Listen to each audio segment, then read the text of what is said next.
Hi, സ്നേഹം നിറഞ്ഞ വിദ്യാർത്ഥികളെ, സാറ് കഴിഞ്ഞ ക്ലാസ്സുകളിൽ പറഞ്ഞ കാര്യങ്ങളിൽ നിങ്ങൾ കുറേ പേര് ചെയ്തിട്ടുണ്ട്, കുറച്ച് പേരും കൂടെ ചെയ്യാനുണ്ട്. നിങ്ങൾ എത്രയും വേഗത്തിൽ നിങ്ങളുടെ വർക്കുകൾ ചെയ്യണം.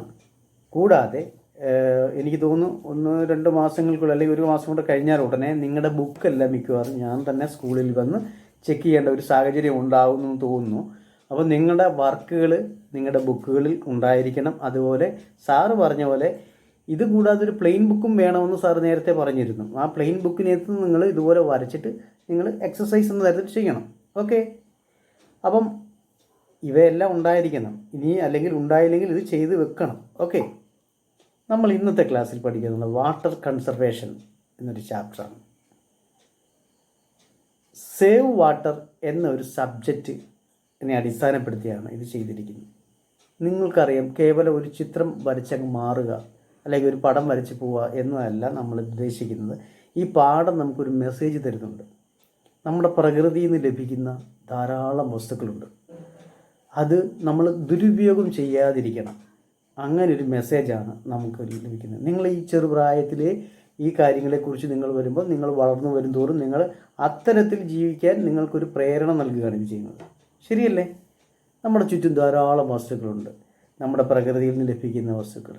അപ്പോൾ അതെല്ലാം നമ്മൾ നമ്മുടെ ആവശ്യത്തിന് മാത്രം ഉപയോഗിക്കുക, അനാവശ്യത്തിന് ഉപയോഗിക്കരുത്.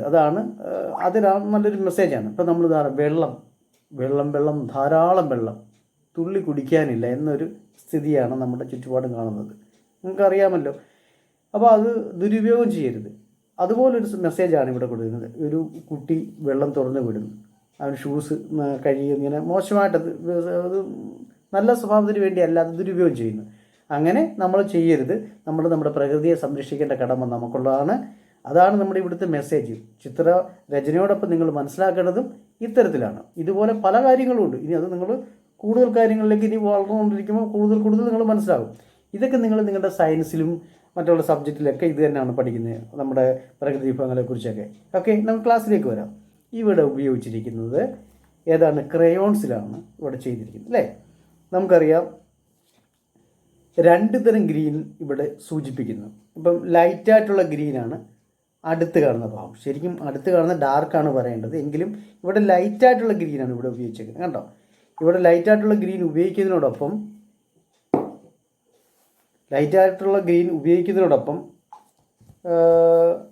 നിങ്ങൾ ശ്രദ്ധിച്ച് ലൈറ്റ് ആദ്യം നമ്മൾ ചരിച്ചാണ് ഇവിടെ ചെയ്യേണ്ടത്. ലൈറ്റായിട്ടുള്ള ഗ്രീനാണ് ഉപയോഗിക്കേണ്ടത്. ഈ ഭാഗങ്ങളല്ല, ഇത് ഗ്രാസിൻ്റെ ഭാഗങ്ങളാണിതില്ല. ഇവിടെ ഉപയോഗിക്കേണ്ടത് ലൈറ്റ് ഗ്രീൻ. എന്നാൽ ഇതിന് തൊട്ട് ബാക്കുള്ള ഭാഗങ്ങൾ ബാക്ക്ഗ്രൗണ്ടായിട്ട് ഡാർക്ക് ഗ്രീനാണ്. ഈ ഭാഗങ്ങളിൽ ഡാർക്ക് ഗ്രീനാണ് ഉപയോഗിക്കേണ്ടത്. കണ്ടോ, ഈ ട്രീയുടെ ഈ ഭാഗങ്ങളും ഇതെല്ലാം.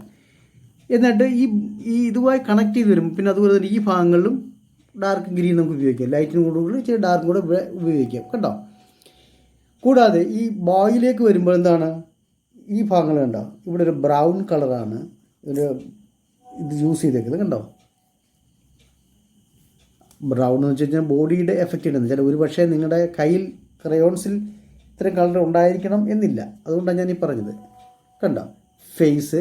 എന്നാൽ ഹെയർ വരുമ്പോൾ കണ്ടോ ബ്ലാക്കാണ്. ഈ ഷർട്ടിൻ്റെ അവിടെ എന്താ റെഡ്. കണ്ടോ, ഈ നിക്കറിൻ്റെ ഈ ഭാഗത്ത് എന്താണ്, ഇവിടെ എന്താണ്, ഈ ഭാഗങ്ങളിൽ എന്താണ്, ഇവിടെ നമ്മൾ ബ്ലൂ ആണ് അല്ലെങ്കിൽ വയലറ്റ് യൂസ് ചെയ്യാം.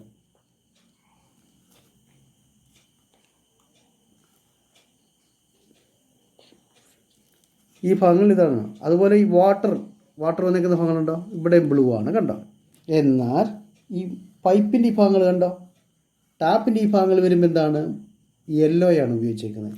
അതുപോലെ തന്നെ ഇവിടെ ഈ ഭാഗങ്ങളുണ്ട്, ഇത് ഗ്രേ ആണ്. ഒരു പക്ഷേ ഈ കളർ നിങ്ങളുടെ കയ്യിൽ കാണണമെന്നില്ല. ഗ്രേക്ക് വരെ എന്ത് ചെയ്യാം, ബ്ലാക്ക് ലൈറ്റായിട്ട് ഉപയോഗിക്കണം. അടുപ്പത്തിലല്ല, ഇപ്പോൾ ഓൾറെഡി വൈറ്റ് ഇതിനകത്തുണ്ട്. കണ്ടോ, ആ ബ്ലാക്കും വൈറ്റും കൊണ്ട് മിക്സ് ചെയ്യുമ്പോഴാണ് ഗ്രേ എന്ന ഈ കളർ കിട്ടുന്നത്.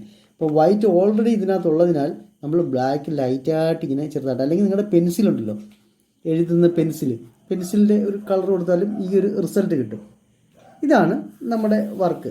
ഈ വർക്ക് ചെയ്തതിനോടൊപ്പം, ഈ ക്രയോൺസ് വർക്ക് ചെയ്തതിനോടൊപ്പം നമുക്കൊരു മെസ്സേജും കൂടാണ് ഇതിലൂടെ നമ്മൾ ചെയ്യുന്നത്. അപ്പം ഇതാണ് ഇതിൻ്റെ വർക്കുകൾ. അപ്പം നിങ്ങൾ എത്രയും വേഗത്തിൽ വർക്ക് ചെയ്യുക. വർക്ക് ചെയ്തിട്ട് സാറിന് സെൻഡ് ചെയ്യുക.